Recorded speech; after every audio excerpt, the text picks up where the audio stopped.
Salam sejahtera, anda bersama saya Rizal Zulkapli dan ini Niaga AWANI. Kita mulakan dengan perkembangan dalam negara. Kerajaan pada Isnin melancarkan pakej perlindungan rakyat dan pemulihan ekonomi pemulih bernilai RM150 bilion. Menurut Perdana Menteri Tan Sri Muhyiddin Yassin, pakej berkenaan merangkumi suntikan langsung fiskal sebanyak RM10 bilion. Pakej pemulih menumpukan kepada 3 fokus utama iaitu meneruskan agenda prihatin rakyat, menyokong perniagaan dan meningkatkan vaksinasi. Antara perincian termasuk bantuan khas COVID-19 BKC, bantuan tunai yang dijangka memanfaatkan lebih 11 juta isi rumah dan individu warga emas serta bujang dengan peruntukan RM4.6 bilion. Perdana Menteri Tan Sri Muhyiddin Yassin berkata ini merupakan sebahagian daripada bantuan tunai langsung berjumlah RM10 bilion selain bantuan prihatin rakyat yang diumumkan sebelum ini. Dalam masa yang sama, Perdana Menteri turut umum moratorium 6 bulan kepada semua peminjam individu sama ada daripada golongan B40, M40 atau T20 serta usahawan mikro. Beliau berkata tidak ada lagi syarat seperti pengurangan pendapatan semakan sama ada pemohon telah hilang pekerjaan dan dokumentasi yang perlu dikemukakan untuk permohonan. Tambahnya, kemudahan ini juga ditawarkan kepada pengusaha perusahaan kecil dan sederhana PKS yang terjejas tertakluk kepada semakan dan kelulusan pihak bank. Muhyiddin berkata permohonan akan dibuka pada 7 Julai 2021 dan peminjam hanya perlu memohon dan menandatangani perjanjian pindaan syarat-syarat pinjaman yang berkaitan. Sementara itu, Perdana Menteri turut mengumumkan Bank Negara juga komited untuk menyediakan akses bantuan kewangan kepada usahawan PKS. Sehingga kini masih terdapat RM6.6 bilion bagi sedia ada daripada keseluruhan RM25.1 bilion yang telah disediakan oleh Bank Pusat untuk manfaat permohonan baru. Sementara itu, QPAX menyifatkan pakej pemulih yang diumumkan merupakan inisiatif yang mendengar denyut nadi serta suara hati rakyat yang begitu terkesan ketika ini. Menurut QPAX lagi, bantuan kewangan secara terus oleh kerajaan melalui bantuan prihatin rakyat dan bantuan khas COVID yang baru diperkenalkan serta bantuan kehilangan pendapatan menunjukkan keprihatinan kerajaan dengan masalah dialami rakyat akibat impak COVID-19. Tambahnya, ia juga merupakan perangsang untuk ekonomi berkembang semula. Sementara itu, Kementerian Pembangunan Usahawan dan Koperasi MEDAK akan memperincikan mekanisme pelaksanaan pembiayaan mikrokredit. Menterinya Datuk Seri Dr. Wan Junaidi Tuanku Jaafar berkata ia dijangka memberi fokus kepada usahawan mikro dalam bidang bukan perlu seperti spa wellness, refleksiologi, gunting rambut selepas bersalin, pengurusan acara, catering serta kedai buku dan alat tulis yang benar-benar terkesan dengan impak COVID-19 dan penguasaan sekatan pergerakan. MEDAK tambahnya sambut baik dana RM100 juta kepada tekun bagi membantu perusahaan mikro dalam memulihkan perniagaan dan turut hargai peruntukan berjumlah RM20 juta bagi membantu memulihkan sektor koperasi. MEDAK komited bersedia dalam memastikan pelaksanaan inisiatif yang diumumkan sampai kepada semua golongan usahawan yang terkesan. Dan Persatuan Perusahaan Kecil dan Sederhana Samenta memuji keputusan untuk membenarkan moratorium pinjaman 6 bulan kepada semua individu dan perusahaan mikro adalah tepat.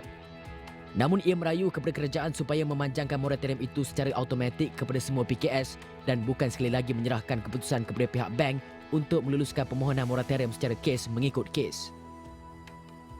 Dan kita ingin lihat bagaimana pakej rangsangan pemulih terkini ini dapat bantu isi rumah usahawan dan PKS dan juga mikro yang kini berdepan tempoh fasa 1 dalam pelan pemulihan negara yang dijangka berlarutan sehingga 3 nilai ambang dicapai untuk memasuki fasa kedua. Kita bersama dengan Sarma, Pengasas Bersama ScaleUp Malaysia, dan izinkan saya meneruskan dalam bahasa Inggeris.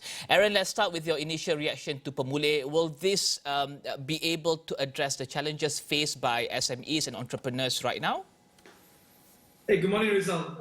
It's great to be with you once again. The last time I was here with you was about a month ago, and we were talking about the need for relief for small SMEs as well as individuals, given the fact that we're in a full lockdown now, right? And then we saw the release of Permakasa, and now we're in Pemulih. I really pity the guy who has to come up with a policy that starts with P every time, but here we are with Pemulih. In broad strokes, I think it helps solve the general issues that are here and helps the immediate concerns that a lot of people have. It shows the government is actually listening to some of the concerns that we've had. We've actually raised some of these challenges on social media as well as even on this show, and it's good that we're seeing responses for it. I think really what it does, it meets the moment of where we are and it meets the needs of today, right? But there are a couple of things that are concerned, and I think long term there needs to be like a broader relief package to help us get out of the pandemic and out of the economic challenges that are coming through the pandemic. But that's a long-term thing. So I hope this is a piece of the longer plan. Let's talk about the top 3 things that you think were good and perhaps 3 things that could perhaps be better. Okay. I think 3 things that I like. First of all is the 6-month loan moratorium. We talked about it the last time I was here as well. We talked about how it's important to help people get relief from these kinds of payments, and ultimately the banks don't have to be terribly concerned about these loans because they're still collecting interest and they can still make the money back over time. And we saw it earlier this year in Q1, profits seem to be up across the board. So I think there's something that's really good. I like the loan moratorium. The extension of the wage subsidy is also really good. I think it's going to help a lot of companies keep a lot of their staff, but I guess the question is whether that goes far enough. And I do like that they're acknowledging sub-industries, right? That like learning centers and the travel industry. That's really good. I think we need to start looking at these small industries instead of trying to paint every industry with a broad brush. What I think could be better, I do feel some of the remedies could go further. Some of the initiatives maybe require time to execute. And the thing I'm most concerned about is that we are not addressing issues that can be executed today, but some of them require time. We need more shovel-ready kind of projects to help meet the needs of today. It needs to hit the bank account quickly so that it really has an impact in the larger society and SMEs. So one thing I see that's important is we need to address rent protection. Like a lot of SMEs don't have loans and don't operate their business in a place that they own. They are renting it from somebody else. So some sort of protection to help these people. Particularly, I'm thinking of people in the retail sector. As you know, if you go to any mall today, a lot of the retail operations can't operate. So all those staff and those people are paying rent, and these are an issue. We've heard that 300,000 mall employees have lost their jobs in the last 16 months. So we could have a retail apocalypse upon us if we're not careful about this. The other thing I think is really important is address education. I have got kids going to school, and I think a lot of families in Malaysia have kids going to school. Schools are not ready to have hybrid learning or even digital learning for their kids. This is something that needs to be addressed because otherwise we're going to have children who've had 2 years of very interrupted education, and we need to kind of mitigate this. And finally, I think there's an issue about mental health that needs to be taken into consideration. The pressure that is putting a lot of households, I think, will impact a lot of people. A lot of business owners, I think, will have challenges moving forward. So I think there needs to be something to kind of address the mental burden that's putting upon society at large. So these are a couple of things that I was concerned about. You mentioned mental health there. Interestingly, maybe we can dwell on that briefly, because I think on social media right now, we can see how many people are affected because of the prolonged MCOs. Do you think the government should actively address this, especially the PKS or the SMEs and also the entrepreneurs badly affected by the current condition? I do actually. I think the government should address it, but there are many ways the government can address it, right? Some of this actually comes from the leadership themselves in showing empathy and the willingness to kind of come down and help people. I think some ministers are doing a really good job appearing at vaccination centers. Some ministers are doing a good job actually by leading by example, by following the SOPs that are being advised by the government. I think this is really important. And so example is important. The other thing is basically to hear from them, because half of understanding someone's pain is letting them know that you're listening.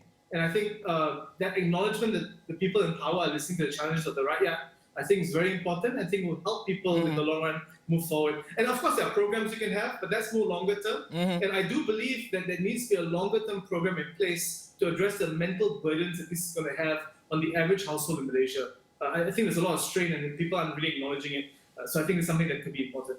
And Aaron, for SMEs and entrepreneurs, the Prime Minister announced additional funds of about RM500 to be paid in September and November under the Geran Khas Prihatin 4.0 program, Pemerkasaan Pendigitalan Usahawan Kecil, Shop Malaysia Online and Go E-commerce, onboarding targeting the smaller SMEs, additional RM100 million under the SME Digitalisation Grant and the program Subsidi Upah 4.0. I believe many SMEs should, of course, take advantage of this, but are you concerned with the access and also the implementation of these various grants and programs?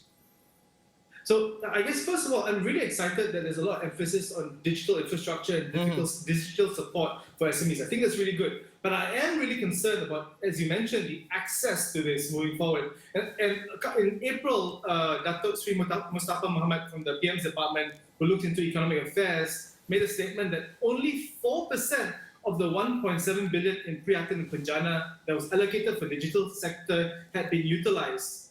So I'm a little bit concerned because if only 4% of the previous incentives have been utilized, is this new incentive we're seeing now something brand new? Is it part of the existing package, or what is it exactly? There was also a promise that they'll look into this, because I think that we need to find out exactly what happened. Why is the take-up rate so low? Is it bureaucracy? Is it just people don't know how to do it or don't want to do it? And if so, why? I think this is really important. So I think what's really important right now is there's some transparency of this, because you're right. Ultimately, it needs to hit the bank of the people who need it the most. And so that's really important that we ensure that these policies, while very, very good, and we should encourage it, we need to make sure it hits them fast. The other P word I'm worried about is perlahan. So I think this needs to hit people as quickly as possible. And Aaron, which aids do you believe would be helpful to most of the entrepreneurs, or for most of the entrepreneurs that you're working with right now? So I think for most of the entrepreneurs we work on, I think things like the wage subsidy really helps, because I think that's really important. They're hiring people, and these are workers who are working for them. And support to hire top talent will be key, right? And the entrepreneurs we work with at ScaleUp Malaysia are tech entrepreneurs. So having top talent who understand digital tools, coders, developers, people who know product design, really important. And so we need to make sure that these people are incentivized to stay with Malaysian startups. Otherwise, this talent is going to work for foreign startups, because they can work remotely anyway. The whole world is working remotely. So why work for a Malaysian company that's going to pay me 3,000 ringgit or 7,000 ringgit when I can work for a American company halfway around the world for 7,000 US? We kind of need to address this issue, and I think that will be really helpful to our Malaysian startups. And we talked about an automatic moratorium for all borrowers, which the PM announced yesterday. We're interested in individuals can, of course, apply and get their approvals without proving that they have lost their income. But for SMEs, the approval would still have to depend on the banks, right? What are your thoughts? So, yeah, I think it's really interesting, because I think ultimately SMEs are actually the grassroots of the Malaysian economy, right? They're really there with the people. And I don't see a reason why they should have a more stringent process in a significant way than individuals. Ultimately, if an SME can get relief on these basis of moratoriums and various facilities they have, it means that they can then retain and keep the talent that they have, the hires that they have, the staff that they have, and don't have to let people go. And if they don't let people go, people keep their jobs, keep their salaries. They are also getting the moratorium on their end, the individual that is, and they can spend on the economy, and that actually helps the economy. So I feel like if we believe that the SMEs are the engine of the economy, we need to make it easy for SMEs to get these benefits, so that it doesn't kind of help the individual, but then the SME doesn't get the benefit, and then the individual suffers anyway. I think we need to make sure that it's easy for the SME to get these benefits. And briefly, Aaron, the PM also announced an additional 400 million ringgit to increase the doses available to the population to about 130% versus the 120% currently. There's also the private, also public-private partnership COVID-19 industry immunization program that I believe MITI announced a few days ago. Will this speed up the vaccination rate, and do you believe that is good news for the PKS and also, SMEs and also entrepreneurs out there who are just waiting to open their business again and continue to operate? Yeah, I think it's something we certainly hope for, right? An increase from from 120% adoption to 130%. I think it's really, really good. We're now at 16.2% adoption as of for the first dose as of this morning, and second dose recipients are about 6.4%. So I guess the vector of growth with an additional 10% will actually improve this. I don't have the numbers to show the exact date we'll be able to hit something meaningful, but that will be important. So more of these kinds of benefits are really good. I think public adoption needs to be better too. There's too much fear-mongering out there. People are very concerned about these vaccines. So I think some messaging to help them, have more demand for the vaccine is important. I think people need to understand that, ultimately the way to recovery is to ensure people are vaccinated. And the real way to solve the economic crisis that's here is to solve the healthcare crisis. On that note, thank you very much Aaron Sarma, Pengasas Bersama ScaleUp Malaysia membincangkan berkenaan dengan pelan pemulih yang diumumkan oleh Perdana Menteri semalam. Kita akan berhenti berehat seketika, kembali selepas ini.